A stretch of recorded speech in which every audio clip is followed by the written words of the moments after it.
Alright, what's up everybody? We're back with another edition of Everyday Hoops. Hope you guys are having a good one. Today, we're going to be talking about last night was the last day of the first round of group play of the NBA in-season tournament. We now have the quarterfinal. The 8 teams that make it to the second round of the tournament set. We're going to talk all about last night's games and a little tiny preview of the next quarterfinal games here today. Thank you guys for the views on the videos and the shorts recently.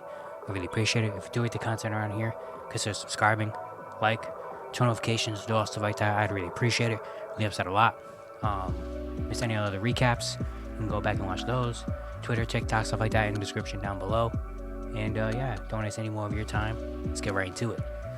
So the first game we had was Hornets and Knicks.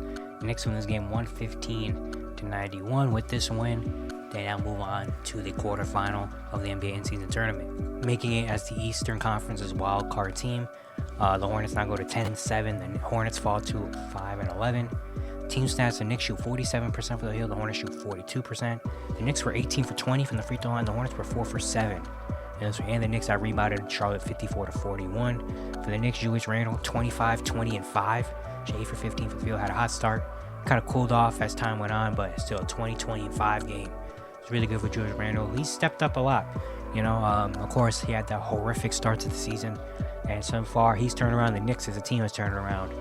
IQ 23 points off the bench, 17 and 6 for Josh Hart. He had a really good game. 16 for RJ Barrett, 12 and 7 assists for Jalen Brunson, and Mitchell Robinson had 10 rebounds, 6 blocks in this one as well.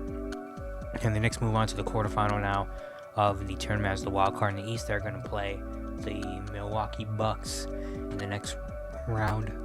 Meanwhile, for the Hornets, no LaMelo. Fortunately, we learned yesterday that LaMelo Ball will miss a significant amount of time with an ankle injury, which really sucks because he was having such an amazing year. I did a video talking about the most underrated seasons so far in the NBA, and LaMelo was on there. He was having such an amazing all-star, maybe even all-NBA level season, and now for the second year in a row, he gets injured. Hopefully, it's not too serious. We don't know what the timetable is on it. It just has a significant amount of time, so hopefully they can come back soon because he's really the thing to watch in Charlotte. In this game, Brandon Mills getting a lot more opportunity. He started in this game. He had 18 points. He was the leading scorer for Charlotte. Miles Bridges had 13. Mark Williams had 12 and 12. PJ Washington had 11 and 8 off the bench. Terry Rozier also had 11 points. But the Knicks get that win. Next, we had the Bulls and Celtics. Celtics win this one 124-97. They had 16 first half threes or something like that. They dominated this game. They, with this win and with another game happening later, we're going to talk about the Celtics win their group, and they are moving on to the next round of the tournament. The Celtics go to 14-4. The Bulls fall to 5-14. Team stats: Boston shot 52% for the field. Chicago shot 43%. The Celtics hit 21 threes. Bulls only hit 9 threes.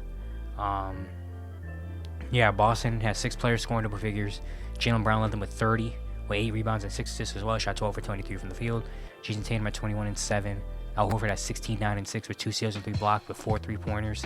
In this one, 14, 7 and 9 for Drew Holiday, 14 and 7 assists for Derek White. Payne Pritchard had 11 off the bench. Sam Hauser even had 10 rebounds. Celtics, they just were hitting threes. Being better than the Bulls. The Bulls are not good, and the Celtics came out and dominated this one. The Bulls, DeRozan and Kobe White had 19, 14 for Patrick Williams, 10 for Otto Sumo. Vucevic had 11 points. Zach LaVine had 2 points in 25 minutes, shot 1 for 9 from the field. A lot of reports coming out this morning, too, about the Bulls wanting to trade Zach LaVine. He's the one they really want to get rid of and stuff. And, the Bulls, we know what the Bulls are right now. I say it all the time they play, but we know. But the Celtics come out, get a go in. Now they're moving on to the second round of the tournament, and they're going to be playing the Indiana Pacers in the second round, which Pacers didn't play yesterday, but the Pacers and the Celtics are going to play in the other Eastern Conference quarterfinal. Next, we have the Hawks and Cavaliers. The Cavs won this game 128-105. Cavs won by a big margin, but unfortunately, with the Knicks winning, didn't really matter what the Cavs did. The Cavs now go to 10-8. The Hawks fall to 8-9 in this one. Looking at team stats, Cleveland shot 54% for the field. Atlanta shot 35%. The Cavs out-rebounded Atlanta 55-44 as well. It had 12 blocks in this one. For Cleveland, Donovan Mitchell 40, 11 and 5 with 3 steals. Shot 14 for 25. The last 2 games, Donovan now had great shooting nights, and this night he came out, especially in the second half, dominated. Darius Garland as well, 19 points, 8 assists. He had a big third quarter to kind of bring the Cavs, extend the lead.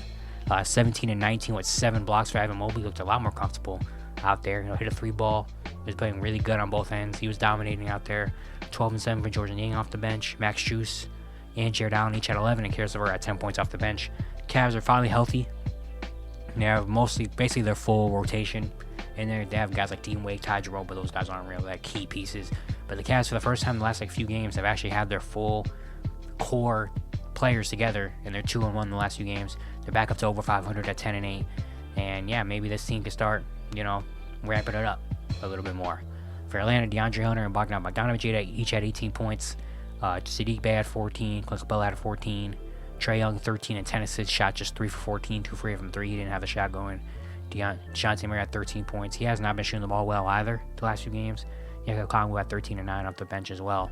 The Hawks, they're just like they're basically the average team. I feel like there's not one thing they really excel at, but there's not one thing they're really bad at. They're just kind of in the middle, And Trae Young was starting to play really good the last few games. Didn't have a good one in this one, but yeah, the Cavs really in the second half especially just came out, and the Hawks didn't have an answer for them on the defensive end, Next we have Raptors and Nets. This actually was a big game to play in tournament because if the Nets would have won and won by a certain margin, the Celtics would have got there. If the Raptors would have won this game, the Magic were going to step in and win the Celtics group, but the Nets win this one 115 and 103. Nets go to 9 and 8. Raptors fall to 8 and 10. Look at that team stats. Brooklyn shot 45% from the field. Toronto shot 39%. The Nets were 22 for 26 in the free throw line. Raptors were 12 for 19. The Nets also rebounded Toronto 59 to 46. For Brooklyn, Spencer Dinwiddie 23 9 and 8 with 4 steals. Shot 5 for 18, 10 for 10 from the free throw line. 22 10 and 5 for Miles Bridges. 18 and 9 for Cam Thomas. 18 off the bench for Royce O'Neal. He had 6 threes and 15 and 8 with 4 blocks for Nick Claxton.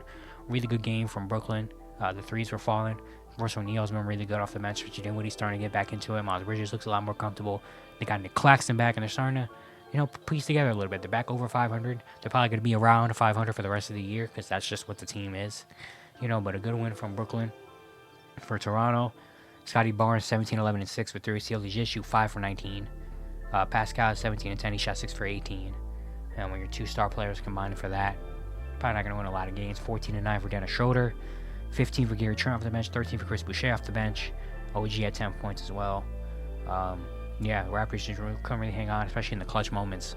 The Nets really beat them, which says something because the Nets aren't really that good in clutch moments either. So next on a TNT game, Bucks and Heat. The Bucks win this one 131 and 124. The Bucks with this win their group. They're going to be playing the Knicks in the next round of the quarter of the in-season tournament.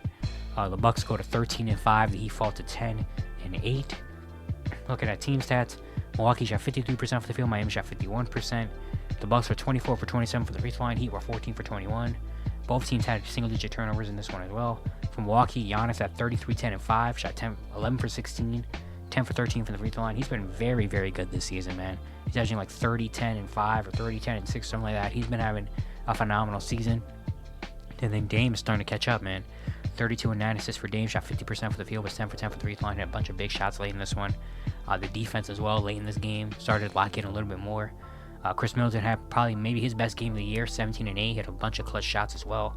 16 and 10 from Malik Beasley, and then Brook Lopez at 12 points as well. Bucks are starting to put it together, man. They're 13 and 5 now. Dame is starting to hit his shots. Chris Middleton every game is looking a little bit more comfortable. Malik Beasley's providing some energy, So yeah, the Bucks are starting to, put it together. For Miami, no Jimmy Butler in this one, but they still fought hard. Bam, 31, 10, and 5 with 2 blocks. Shot 13 for 27. He had an amazing game. 21 for Kyle Lowry. He's been stepping up the last few games. 20 and 7 assists for Josh Richardson. Jaime Jaquez and Caleb Martin each at 14. Tucker Robinson at 13. And then 10 rebounds for Kevin Love as well. Heat saying they fought well. Unfortunately just couldn't get the win. He have lost a few games now. After going on a big hot streak. They have kind of fallen. They lost 3 in a row. They're down to 7th now in the Eastern Conference. Still a good team, obviously, and didn't have their full lineup out there, but still gave the Bucks a lot of trouble because Bam Adebayo was really good. And shout out to Jaime Jaquez. Jaime Jaquez has been very, very good as well with the Heat.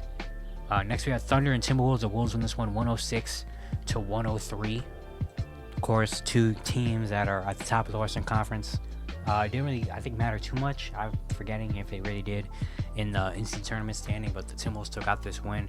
Timberwolves go to 13 and 4. Thunder fall to 11 Looking at team stats, Minnesota shot 42% from the field. OKC shot 41%. The Wolves were 26 for 32 from the free throw line. Thunder were 18 for 22. The Thunder did force 19 Minnesota turnovers, though, in this one. For the Wolves, 21 for Ant, 7 for 16 shooting, 17 and 16 and 4 blocks for Rudy Gobert. Had a great game. He had that one play that was going around on Twitter, that defensive possession where he locked up everything, basically. Troy Barnes Jr. as well provided energy, 17 points, had 3 threes off the bench. 15 and 7 off the bench for Naz Reid, 13 and 10 for Cat, even though he didn't have a great game. Had 6 turnovers, shot 2 for 8. Did some solid things. But the Timberwolves took out this win, even though it wasn't the prettiest game. Cat struggled, Mike Conley struggled to shoot, and Alexander Walker didn't really do much. It was the bench, Troy Brown Jr. and Naz Reid, I think, really came out and brought a lot of energy and got them this win. For OKC, 32 for Shea, shot 13 for 22 from the field, 3 steals, 2 blocks. 16 8 and 6 for Chet, he shot just 6 for 20. Out to Rudy Gobert's defense. J-Dub, just 2 for 10. Giddey was 4 for 8. Lou Dort 1 for 5. Yeah, just both these teams didn't really have pretty games. It really came down to defense and shot making. The Timberwolves just did it better at the end of the day. And that court, man, I've said it again, that court is beautiful. And that Minnesota Timberwolves court is beautiful. Next year, Rockets and Mavs. Mavs in this one, 121-115. They outscored Houston 37-27 in the fourth quarter. Dallas goes to 11-6. Rockets fall to 8-7. Team stats: Rockets shot 49% of the field. Mavericks shot 47%. The Mavs hit 12 threes. Rockets only hit 8 threes. The Mavericks also forced 12 Houston turnovers. For Dallas, Luka Doncic 41-9 with no turnovers. Shot 15 for 29. 8 for 9 for the free throw line. Had the skyhook dagger. Just an absolute dominant performance against a young team. Just came out and really did whatever he wanted to. At one point, Kyrie also had 27 points. The bench, though, was big. 15 off the bench for Derrick Jones, 12 for Dante Exum, 11 for Tim Hardaway Jr. That's huge, especially at night where Green Williams didn't really score. Josh Green wasn't really doing much.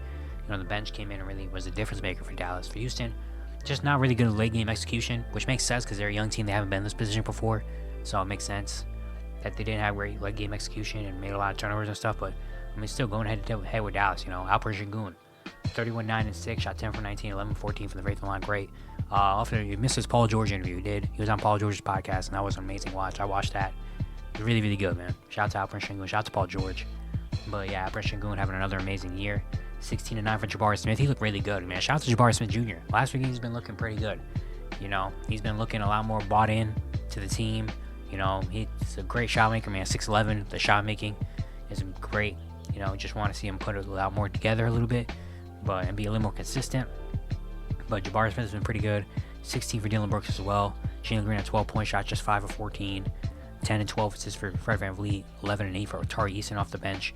Good game, but Dallas ultimately just was the better team at the end of the day. And then finally you had Warriors and Kings. The Kings won this one 124-123. They outscored Golden State 79-51 in the second half. Malik Monk gets a game winner with 7 seconds left. Steph Curry missed a deep three-pointer. And the Kings win. Kings now go to 10-6 and are now in the in-season tournament. And the Warriors fall to 8-10.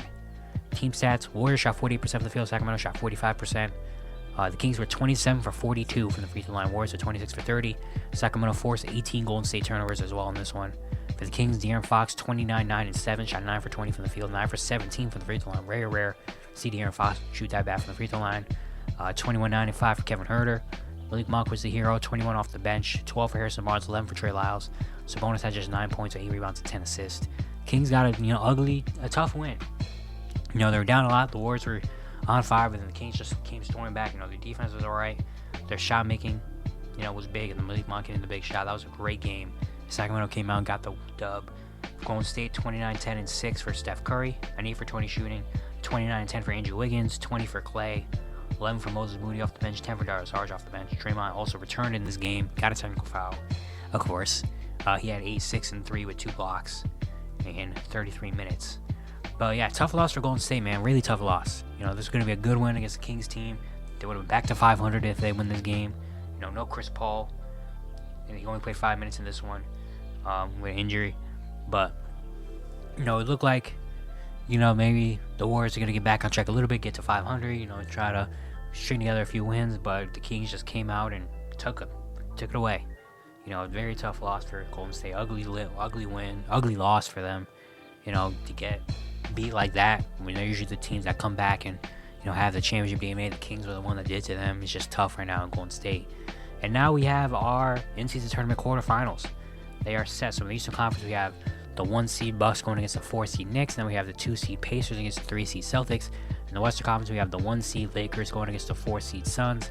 And then we have the 2 seed Kings going against the 3 seed Pelicans. Games I'm looking forward to. Looking forward, that Bucks-Knicks game is going to be a very grinded out game. They played an instant tournament game against each other earlier, and I think the Bucks, did the Bucks win that? I think the Bucks won that one late. They had that. That's going to be a good one. Suns-Lakers is going to be a good one. Very excited for that. Again, the last time they played each other in the in-season tournament game, it was a really, really good one. The Lakers came back and won that one. So I'm very interested to see now with Devin Booker back, because Devin Booker did not play in that game. So we'll see what happens there. Kings Pelicans could be an interesting one. The Pelicans did beat the Kings back-to-back days, I think last week. Both see Pacers and Celtics could be good as well. Last time the Celtics and Pacers faced off against each other, the Celtics beat them by 60, but Tyrese Halliburton did not play in that game. So that's a big difference. But yeah, I'm very excited to see, how this looks. They start on December 4th. I think, December 4th through 6th, I think, is the quarterfinal day. And then we have December 7th, the semifinals, and December 9th is the in-season tournament championship. That's been very fun. It's been fun to watch. So far, the first round, in-season tournament group play was interesting. You had a lot of really good games, a lot of good finishes, a lot of, intense basketball that I didn't expect.